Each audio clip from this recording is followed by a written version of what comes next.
When adding a background, it helps to think less about what the place looks like and more about how the composition works. Rather than starting with a specific location for your character, start by deciding where you want the viewer's eye to go, because the background's role is almost always to reinforce that focus. Step 1 is finding the focal point. I'm working on this drawing of She-Ra, the Princess of Power. I have no idea where she is just yet, but what I do know is that this is a vertical composition and it's drawing the viewer's eye up to the focal point, which is the tip of the sword.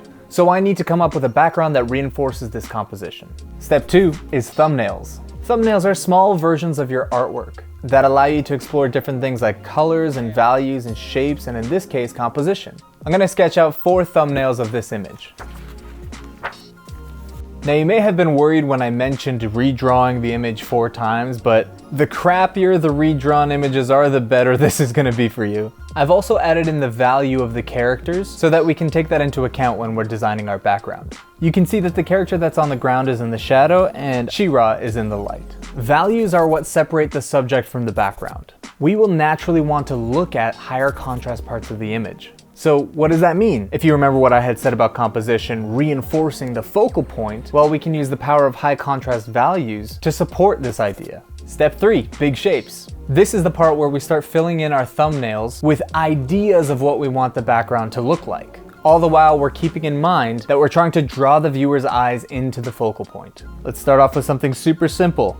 Obviously our eyes are traveling upward, so let's reinforce that with a big triangular composition. Let's darken our triangle at the top and keep it light at the bottom so that there's higher contrast with our subject and the sword. Let's probably keep our bad guy in the shadows. Okay, we have a triangle. Let's try some different shapes. So a nice dark circle at the top. What I'm trying to do is I'm trying to balance the image right now. So I'm just adding different shapes and different values that I think will move the eye through the image and again reinforce the focal point. And what's fun about this is you can kind of play around with what the focal point actually is in your image. Thus far we've been playing as if the sword is the focal point, but what if I want her face to be the focal point? Now suddenly I'm creating lines that draw the viewer directly to the face. Maybe let's try a more sparse image for this final one. Still drawing the viewer's eye to our main character. Step 4, reviewing the thumbnails. This is kind of an interesting step because you can actually combine your favorite ideas together to get something completely unique. Thus far, we've been playing with dark and light.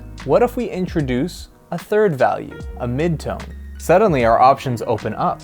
In this third thumbnail, I'm loving how the eye is drawn into the center of the image. But I think the strongest composition here is actually the first one. Let's find a way to combine them. I'm going to add that same shape in here, and I'm going to use a darker value.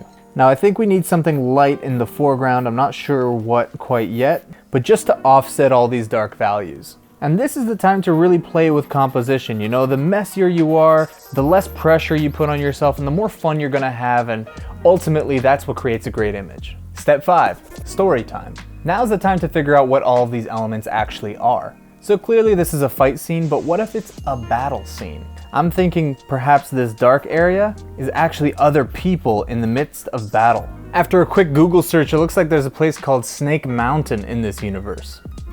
Looks sick, so obviously that's what this is gonna be.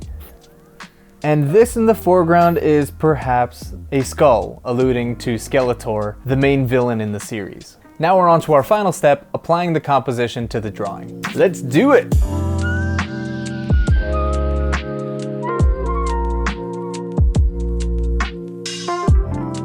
Every choice, shape, value, contrast adds to the story. So don't squander it. Seize the opportunity. It's a blessing to be able to tell this story in the first place.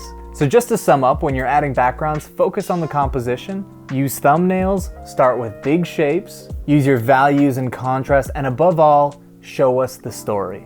Well, that's basically it. Thank you so much for watching. Hope that helps. Let me know how this goes if you try it on your next drawing, and yeah, have a good day. And go do some art, you lazy bones.